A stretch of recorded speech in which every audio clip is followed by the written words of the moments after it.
Vous dites ce que vous voulez, hein. Non, on montre seulement Kinshasa dans le son. Au montrer Kinshasa. On montre, ouais. Donc tout ce que vous avez à dire, c'est bon. Voilà. D'abord, je suis très content de vous rencontrer. Je m'appelle Novo Mondo André. Je suis retraité de France. J'ai fait 25 ans en France. Ce pays, c'était le paradis de la terre. Sauf que nous-mêmes n'avons pas encore pris conscience de ça. Je donne un exemple bête.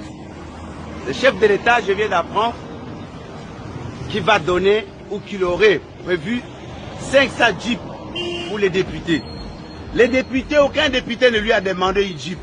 Et ces députés-là ne sont pas à pied. Quel est le prix d'une jeep? Admettons, au bas mot, qu'une jeep coûte 20 000 $. Je rappelle que c'est 50 000. 50 000 $. Eh bien, le prix d'un tracteur, c'est combien pour faire l'agriculture? Eh bien, si tu sais qu'elle commande 500 tracteurs, à chaque député, on lui donne un tracteur. On demande à ces députés-là, dans sa circonscription, il va faire plus de 100 hectares ou 1000 hectares d'agriculture, planter seulement les haricots. Au bout de 4 mois, chaque hectare va apporter combien de tonnes de haricots? On donne à nos militaires, prend 1000 militaires, on leur demande de planter seulement des boutures de manioc sur 1 millier d'hectares de manioc. Au bout de 8 mois ou 12 mois, nous avons de manioc. Le prix de manioc ici va coûter un sac 10 000 francs. Qu'est-ce qu'il lui a pris pour aller proposer aux députés des jeeps? Une jeep, il ne donne seulement pas le jeep, mais le monsieur là va acheter le carburant, il va acheter de l'huile, ça va tomber en panne, tout ça. Ça va rapporter quoi au Congo? Mais apparemment, les jeeps sont à crédit, c'est-à-dire qu'ils vont payer petit à petit. Mais, apparemment. Mais justement, ces crédits-là, qui va donner les crédits? Mais prenez les crédits pour les tracteurs.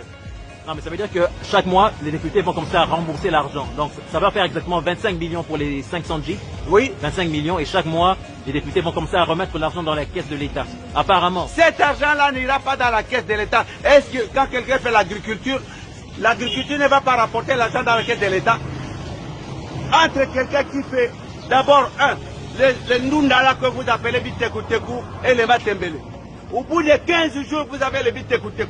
Lorsque vous allez à l'aéroport de Njili, vous arrivez à la descente là, il y a des mamans qui font le Bitekou. Ces Bitekou là, ils mettent dans des cartons, ils amènent à l'aéroport, ça part en Europe, quartier Château Rouge, Bruxelles, Matongé, tout le monde achète ça le même jour, ces légumes là finis. 15 jours seulement.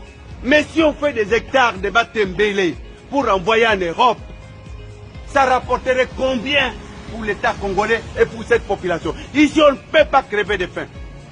Moi, je suis en colère d'apprendre que ces individus-là qui sont au pouvoir prennent de l'argent, ils font n'importe quoi avec, ils vont se promener dans toute la ville.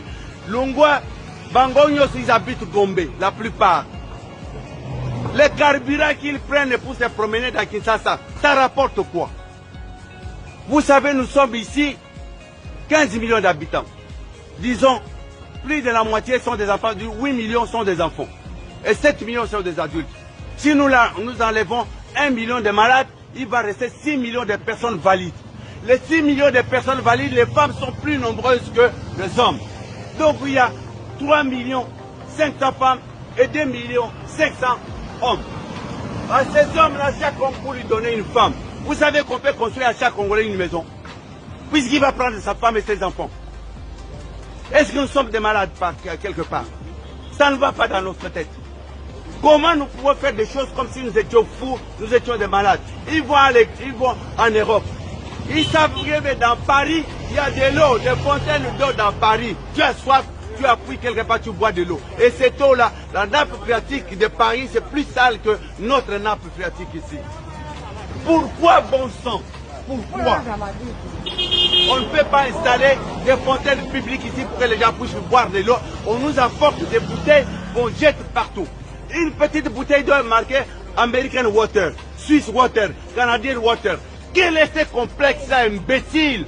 Complexe d'aller mettre le nom du Canada, le nom de American Water, Swiss Water. Est-ce que Congo Water va beaucoup tirer? Maïwana est dans la Suisse. L'eau de forage, à quelques 90 mètres, bazote qu'il a bien encore 500 francs. Mais cette eau-là doit coûter 1 franc congolais, même pas. Hein? En plus, ils nous jettent des bouteilles partout. Qu'est-ce qu'ils ont mis de plus dans cette eau-là? Rien du tout. Et on laisse les gens vendre ça dans la rue. Tous ces gens-là dans la rue, on les arrête d'abord. Et puis on met des fontaines publiques. Nous avons de l'argent pour ça. Papa, est-ce que vous avez vécu en Occident? J'ai vécu en Occident 25 ans. Je suis retraité de France. J'étais notaire. En France? En France. Okay. Où ça La exactement? France est un pays pauvre. La France est un pays pauvre. L'ananas ne pousse pas en France. On vous vend de l'eau aromatisée avec du sucre coloré. On appelle ça le jus. Ça, c'est pas le jus, imbécile. C'est pas du jus. Il n'y a pas d'oranger en France. Il n'y a pas de manguier. Il n'y a pas d'ananas. Le café, on appelle ça café de la Côte d'Ivoire.